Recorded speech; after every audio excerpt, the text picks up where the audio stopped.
আসসালামু আলাইকুম সবাইকে। আমি আলমগীর হোসেন আবারও হাজির হয়েছি নতুন একটি ভিডিও নিয়ে। আজকে আমি কথা বলবো ফিগমার এলিমেন্ট টুল, রোটেশন টুল, পজিশন টুল এবং কর্নার রিডাস টুল নিয়ে। বরাবর মতো আপনারা দেখছেন ডিজাইনম্যান ইউটিউব চ্যানেল।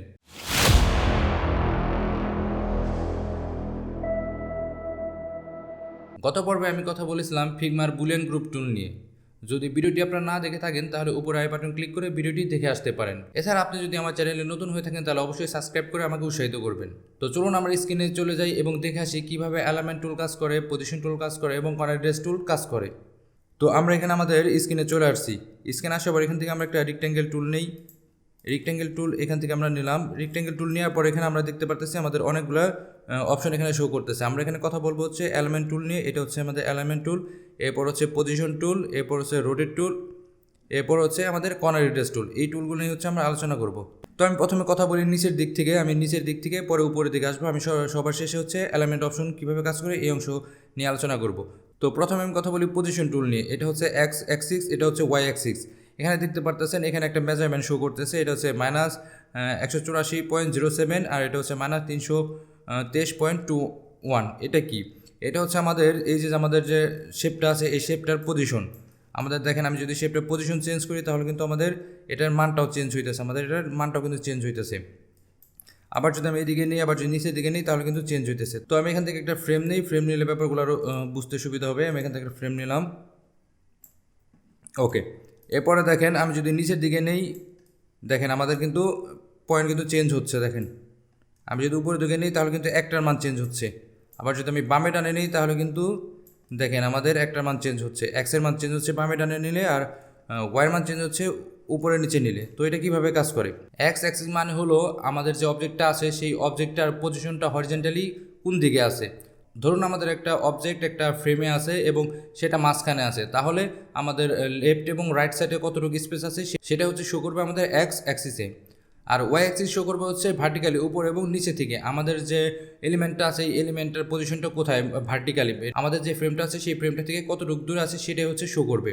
তো এই হচ্ছে আমাদের অবজেক্ট। এখন যদি আমি অবজেক্টের হরিজন্টাল পজিশনটা দেখি তাহলে আমার এখান থেকে যে অবজেক্ট আছে এক্স অ্যাক্সিস এটা হচ্ছে 177। আমি যদি আরেকটা রেক্ট্যাঙ্গেল টুল নিয়ে এটা মাইপে আমি আপনাদের দেখাই। এখান থেকে আমি আরেকটা টুল নিলাম। ওকে, দেখেন এখানে শো করতেছে হোয়াইট শো করতেছে কত 177। তো ব্যাপারটা বুঝতে পারতেছেন যে আমাদের যে এক্স অ্যাক্সিস আছে সেটা হচ্ছে হরিজন্টাল শো করে পজিশনটা। তো আমি যদি একটু এদিকে সরাই দেখেন আমাদের পজিশন কিন্তু চেঞ্জ হচ্ছে। দেখেন এটা হচ্ছে 266। এখন যদি আমি আবার আরেকটা রেক্ট্যাঙ্গেল টুল নিয়ে এটা মেজারমেন্ট করি, দেখেন এটা কিন্তু 266 শো করতেছে। তো এটাই হচ্ছে এক্স অ্যাক্সিস। এখন যদি আমি ভার্টিক্যালি দেখি, ভার্টিক্যালি মানে হচ্ছে ওয়াই অ্যাক্সিস। তো ওয়াই অ্যাক্সিস এখানে শো করতেছে 196। দেখেন এখানে কিন্তু আমাদের একটা ইন্ডিকেটর দিয়ে দিছে, যে একটা ডট লাইন দিয়ে কিন্তু আমাদের ইন্ডিকেটর দিয়ে দিছে কোন দিকে কাজ করতেছে আমাদের এই অপশনটা। তো আমরা এখান থেকে একটা রেক্ট্যাঙ্গেল টুল নেই, নেওয়ার পর আমরা এখান থেকে একটা মেজারমেন্টটা করি। মেজারমেন্টটা করার পর দেখতে পারতেছি এটা শো করতেছে 196 পিক্সেল। তো এটাও কিন্তু 196 পিক্সেল। তো ব্যাপারটা অবশ্যই বুঝতে পারতেছেন যে এক্স অ্যাক্সিস এবং ওয়াই অ্যাক্সিস কীভাবে কাজ করে। এটা হচ্ছে আমাদের একটা অবজেক্টের পজিশন নির্দিষ্ট করে। আমাদের যে অবজেক্টটা আছে সেটা আমাদের ফ্রেম থেকে কতটুকু দূরত্বে আছে হরিজন্টালি এবং ভার্টিক্যালি। এক্স অ্যাক্সিস হচ্ছে হরিজন্টালি এবং ওয়াই অ্যাক্সিস হচ্ছে ভার্টিক্যালি। এরপর আসা যাক ট্রান্সফর্ম টুলে। তো ট্রান্সফর্ম টুল কি?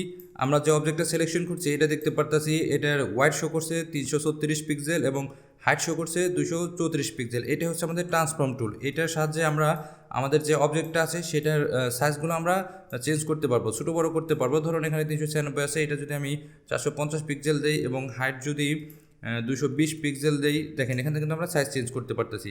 আমরা আমাদের কোনো একটা অবজেক্টের সাইজগুলো যখন চেঞ্জ করব তখন এই অপশনের মাধ্যমে চেঞ্জ করতে পারবো। এই ট্রান্সফর্ম অপশনের মাধ্যমেই আমরা আমাদের অবজেক্টের সাইজগুলো চেঞ্জ করতে পারবো। এরপর এই পাশে একটা দেখেন আইকন আছে, এই আইকনে লেখা আছে কনস্ট্যান্ট প্রপার্টি। এটা যদি আমরা অন করে রাখি, এখানে দেখেন এটা হচ্ছে অন আছে, তাহলে আমাদের ওয়াইড এবং হাইট একসাথে চেঞ্জ হবে রেশিও অনুসারে। যদি আমি এখানে ওয়াইড দিই 200 পিক্সেল, এই 200 পিক্সেলের রেশিও অনুসারে আমার হাইটটা অটো চেঞ্জ হয়ে যাবে। দেখেন আমি ইন্টার দিই, এরপরে দেখেন আমার 200 পিক্সেল ওয়াইটের সাথে হাইট 97 পিক্সেল চেঞ্জ হয়ে গেছে। এটা হচ্ছে রেশিও অনুসারে। আবার যদি আমি এখান থেকে হাইটটা দিই, ধরেন আমি 200 দিই, তাহলে এই 200-র সাথে রেশিও অনুসারে ওয়াইটটা চেঞ্জ হয়ে যাবে অটোমেটিক। দেখেন এখানে কিন্তু 409 পিক্সেল এসে পড়ছে। এই লকটা যদি অফ থাকে তাহলে আমরা ইন্ডিভিজুয়ালি আমাদের সাইজগুলো চেঞ্জ করতে পারবো, আর যদি অন থাকে তাহলে আমাদের অটোমেটিক যে রেশিও অনুসারে চেঞ্জ আছে সেটা হবে। তো এটাই হচ্ছে এই ট্রান্সফর্ম টুলের কাজ। এরপর আমরা চলে যাই আমাদের যে রোটেট টুল আছে সেই টুলটা। তো আমি অবজেক্টটা একটু বড় করে নেই। ওকে, রোটেট টুলে কাজ কি? রোটেট টুলে কাজ হচ্ছে আমাদের প্রয়োজন অনুযায়ী যে কোনো অবজেক্টকে রোটেট করা, সেটা টেক্সট হতে পারে কিংবা সেটা কোনো শেপ হতে পারে, এনিথিং, যে কোনো কিছুই হতে পারে। আমরা আমাদের কাজের প্রয়োজন অনুযায়ী এই রোটেট টুল ইউজ করে আমরা আমাদের অবজেক্টটাকে রোটেট করব। তো চলুন দেখে আসি কীভাবে আমরা রোটেট করব।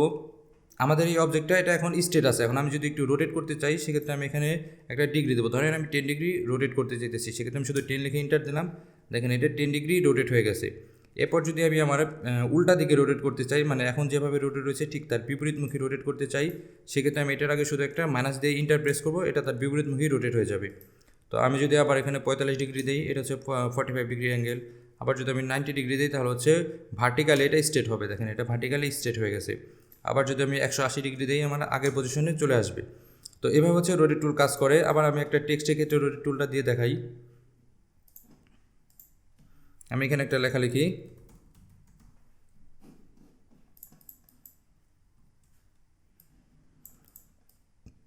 তো ওকে, আমি যদি এখন এই টেক্সটটা রোটেট করতে চাই সেক্ষেত্রে আমরা এই রোটেট টুলের মাধ্যমে রোটেট করতে পারবো। যেমন আমি 20 ডিগ্রি দিলাম, এটা 20 ডিগ্রি রোটেট হয়ে গেছে। তো এছাড়া আমরা চাইলে আরেকভাবে রোটেট করতে পারবো, সেটা হচ্ছে আমাদের যে অবজেক্ট আছে এই অবজেক্টে আসার পর আমরা যে কোনো একটা কর্নারে মাউস নিয়ে যাব। মাউস নেওয়ার পর এরকম সাইন আসলেই আমরা মাউসটা মুভ করলেই এটা রোটেট হয়ে যাবে। দেখেন এটা কিন্তু রোটেট হচ্ছে। এরপর আসা যাক কর্নার রেডিয়াস টুল। তো কর্নার রেডিয়াস টুলের কাজ কি? কর্নার রেডিয়াস টুলের কাজটা এই নামের মাধ্যমে বোঝা যাইতেছে। কর্নার রেডিয়াস মানে হচ্ছে কোনো একটা অবজেক্টের কর্নারগুলোকে রেডিয়াস করা। রেডিয়াস মানে হচ্ছে সেই কর্নারগুলোকে হচ্ছে সার্কেল আকার করে দেওয়া, মানে হচ্ছে গোল বৃত্তের মতো করে দেওয়া। কর্নার রেডিয়াসের কাজটাই হচ্ছে যে কোনো একটা অবজেক্টের কণাগুলো রাউন্ড করে দেওয়া, এটা হচ্ছে কর্নার রেডিয়াসের কাজ। তো আমরা কর্নার রেডিয়াস কাজ করার জন্য প্রথমে আমাদের যে অবজেক্টটা আছে সেই অবজেক্টটা সিলেকশন করব। এখানে বলে রাখা ভালো, কর্নার রেডিয়াস টুল কাজ করার জন্য অবশ্যই আমাদের এমন একটা শেপ নিতে হবে যে শেপের কণাগুলো রেডিয়াস করা না, মানে রাউন্ড করা না, স্ট্রেট, কোনাগুলা চোখা, এরকম একটা কিন্তু শেপ নিতে হবে। আপনি যদি কর্নার রেডিয়াস আছে এরকম শেপ নেন সেক্ষেত্রে কিন্তু এই অপশনটা কাজ করবে না। তো আমরা এই অপশনটা নেওয়ার পর এখানে যদি আমি এখানে লিখে দিই 20, একটা 20 দিলাম, 20 পিক্সেল। দেখেন আমাদের এই কোণাটা 20 পিক্সেল রাউন্ড হয়ে গেছে। এরপর আমি এখানে 50 দিই, দেখেন 50 পিক্সেল দিলাম, আমাদের এই অবজেক্টটা 50 পিক্সেল রাউন্ড হয়ে গেছে। এখন এখানে একটা ব্যাপার দেখেন, আমরা যখন এটা দিছি তখন কিন্তু চারো পাশ একসাথে রাউন্ড হয়ে গেছে, আমাদের চারো কোণা কিন্তু রাউন্ড হয়ে গেছে, কিন্তু আমরা চারো কোণা একসাথে রাউন্ড করতে চাচ্ছি না। সেক্ষেত্রে কীভাবে কাজ করবে? আমরা যদি ইন্ডিভিজুয়ালি কোণাগুলো একটা এক একভাবে রাউন্ড করতে চাই, অথবা এক কোণা রাউন্ড করতে চাই, অন্য কোণা রাউন্ড করতে চাই না, এটা করতে চাই, সেক্ষেত্রে আমাদের এটা এই কোণা এখানে ক্লিক করতে হবে। দেখেন এখানে লেখা আছে ইন্ডিপেন্ডেন্ট কর্নার, এখানে ক্লিক করলেই আমরা চারটা কর্নারের যে মেজারমেন্ট এটা দেখতে পারবো। দেখেন 0 0 যে চারটা মেজারমেন্ট শো করতেছে। এখন আমি যদি প্রথম কর্নারটা রাউন্ড করতে চাই, এখানে 20 দিলাম, দেখেন আমাদের প্রথম কর্নারটা রাউন্ড হয়েছে। এরপর আমি দ্বিতীয় কর্নারটা রাউন্ড করবো না, থার্ড যে কর্নার আছে এটা আমি রাউন্ড করব। দেখেন আমাদের উপরে 2 কোণাটা রাউন্ড হয়েছে, এই 2 কোণা রাউন্ড হয় নাই। আবার আমি চাইলে আরেকটা কোণাও রাউন্ড করতে পারবো। তো এভাবে হচ্ছে আমরা রাউন্ড করতে পারবো। আবার আমরা চাইলে ছোটো বড়ো করতে পারবো, এক পাশে আমি বেশি করলাম আর এক পাশে আমি কম করলাম, এভাবে কিন্তু রাউন্ড করতে পারবো।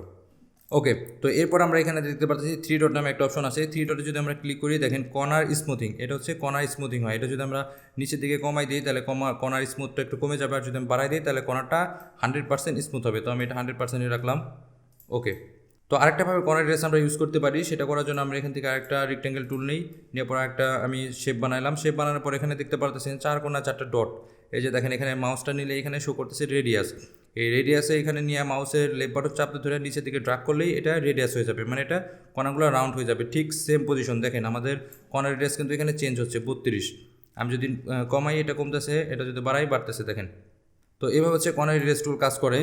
এবার আসা যাক এলিমেন্ট টুলে। এলিমেন্ট টুল কীভাবে কাজ করে? এলিমেন্ট টুল মূলত ব্যবহার করা হয় আমাদের যে অবজেক্টগুলো আছে সেগুলো অ্যালাইন করার জন্য।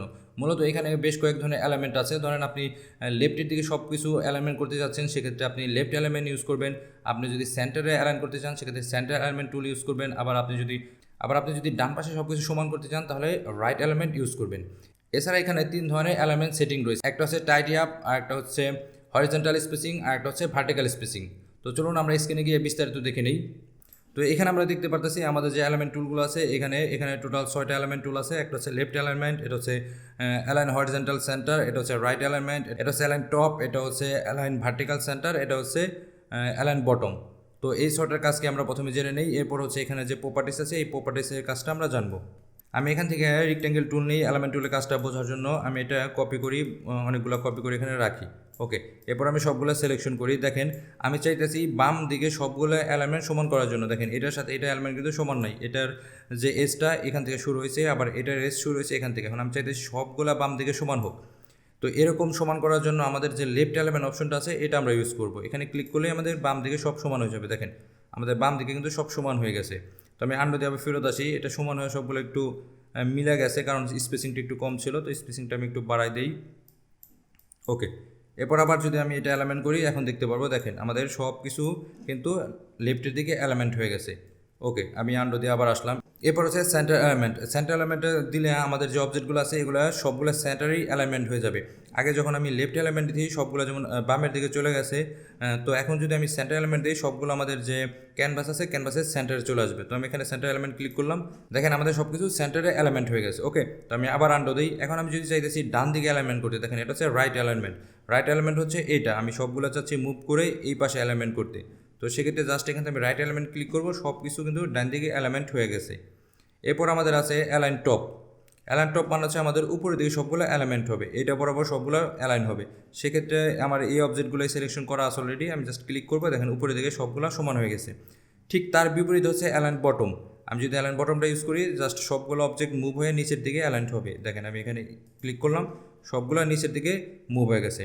আর অ্যালাইন সেন্টার যেটা আছে এটা হচ্ছে অ্যালাইন ভার্টিক্যালি সেন্টার, এটা হচ্ছে ভার্টিক্যালি সবগুলো সেন্টার হবে। তো আমি এখানে ক্লিক করি, দেখেন সবগুলো ভার্টিক্যালি সেন্টার হয়ে গেছে। তো এইভাবে হচ্ছে অ্যালাইনমেন্ট টুল কাজ করে। এরপর আসা যাক আমাদের যে অ্যালাইনমেন্টের যে প্রপার্টিস আছে এই প্রপার্টিসটা। এখানে দেখেন তিনটা প্রপার্টিস, একটা হচ্ছে tidy up, distribute vertical spacing, distribute horizontal spacing. তো টাইডি আপ অপশনটা আমাদের এখানে ইনভিজিবল দেখাইতেছে, যে আমাদের এখানে অ্যাক্টিভ না এটা বোঝা যাচ্ছে। তো এটা কীভাবে অ্যাক্টিভ করব? অ্যাক্টিভ করার জন্য আমরা এখানে অনেকগুলো শেপ কপি করে নেই, মানে অনেকগুলো শেপ আমি এখানে কপি করলাম। ওকে, এখানে আমরা দেখতে পারবো যে আমাদের টাইডি আপ যে অপশনটা ছিল সেটা অ্যাক্টিভ হয়ে গেছে। তো আমাদের মূলত তিন ধরনের টাইডি আপ অপশন রয়েছে, একটা হচ্ছে হরিজন্টাল টাইডি আপ, একটা হচ্ছে ভার্টিক্যাল টাইডি আপ, আর একটা হচ্ছে আমাদের গ্রিড টাইডি আপ।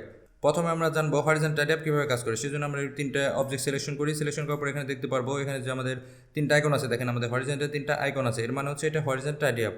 তো এখানে আমরা ক্লিক করি, ক্লিক করলে দেখতে পারবো যে আমাদের হরিজন্টাল যে স্পেসটা আছে এই স্পেসটা কিন্তু ডিস্ট্রিবিউট হয়ে গেছে, মানে স্পেসটা কিন্তু সমান সমান হয়ে গেছে।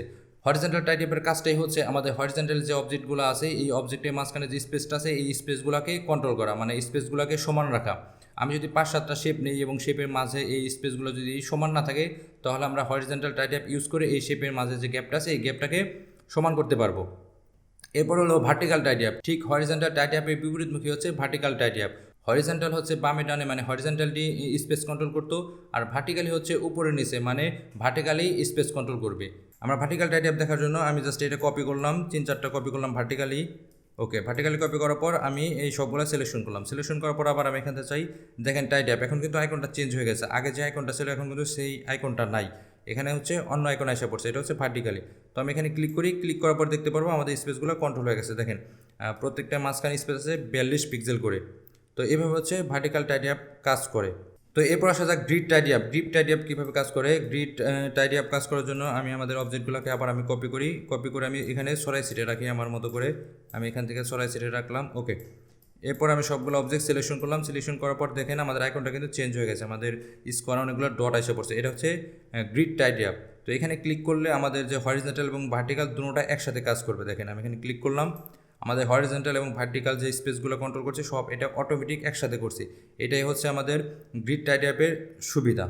ওকে, এরপর আমরা জানবো ডিস্ট্রিবিউট ভার্টিক্যাল স্পেসিং কীভাবে কাজ করে। এটা করার জন্য আমি কতগুলো অবজেক্ট এখানে কপি করি ভার্টিক্যালি, 1টা 2টা 3টা। তো আমি 4টা শেপ এখানে কপি করলাম। কপি করার পর এখান থেকে ডিস্ট্রিবিউট ভার্টিক্যাল স্পেসিংয়ে ক্লিক করলাম। তো এখানে ক্লিক করার পর আমাদের ভার্টিক্যালের প্রত্যেকটা স্পেস কিন্তু সেম হয়ে গেছে। দেখেন প্রত্যেকটা স্পেসিং আছে 44 পিক্সেল, দেখেন সবগুলো 44 পিক্সেল শো করতেছে।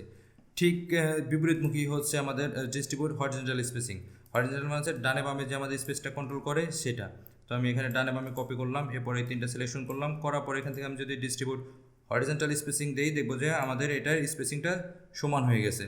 একটা জিনিস খেয়াল করছেন কি না, টাইডি আপের যে দুইটা সেটিং আছে, একটা হচ্ছে হরিজন্টাল স্পেসিং, একটা হচ্ছে ভার্টিক্যাল স্পেসিং। এরপর আমাদের যে আলাদা প্রপার্টিস আছে ডিস্ট্রিবিউট হরিজন্টাল, ডিস্ট্রিবিউট ভার্টিক্যাল, সবগুলো কিন্তু একই ওয়েতে কাজ করে, সবগুলো কিন্তু একইভাবে কাজ করে। তাহলে পার্থক্য আসলে কোথায়? সবগুলো যদি একই কাজ করে তাহলে এখানে এই অপশনটা ডাবল করে দেওয়ার মানে কি?